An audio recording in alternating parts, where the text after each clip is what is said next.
following a horrid start in his first year with Yamaha that led him to a 13th place finish in the standings. Six-time champion Jonathan Ray's second year probably isn't even going to be worse.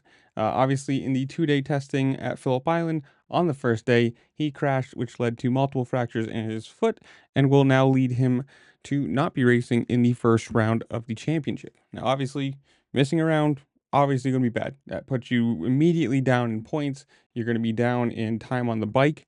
Setup, you're going to be behind. And it's just one of those horrible things that, I mean, granted, I'm a Jonathan Ray fan. I've been a Jonathan Ray fan for a long time, and I'm a Yamaha fan. I'm biased there. So the two of them coming together, I thought this is going to be great. This is going to be, the match that I wanted to see. I can root for him and be happy because the team or the bike that I want is going to be doing well. And yeah, not good. And Paul Denning, the team principal of Para Yamaha, was asked about a replacement. And being that this is in Australia, it makes things a little bit harder. His quote says this: "I think this weekend, no. We are still considering it. If we were in Europe, then yes, absolutely. But to bring a rider from Europe to Australia, even if they fly first thing in the morning, they're not here until Thursday night, and the time difference and the flight.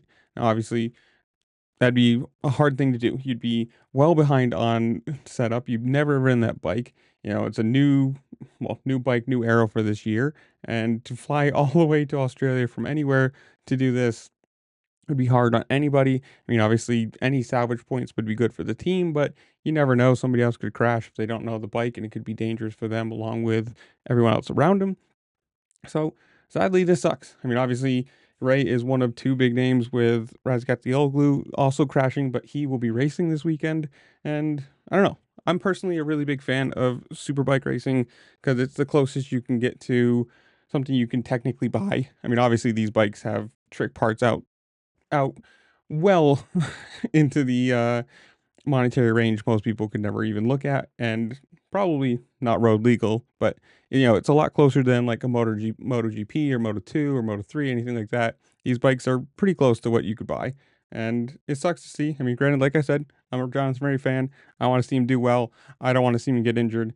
So this is a pretty bad start to the season for him and for fans that watch the team and like him. But so I'm going to leave you guys. Are you watching WSBK this year? Have you been watching it for a long time? If so, who's your favorite rider, favorite team, favorite bike, whatever it is? Comment down below while you're down there. Make sure to like, share, subscribe, do all the fun things this platform allows you to do because it really just helped me out and I appreciate it. And with that, I'll see you later. Peace.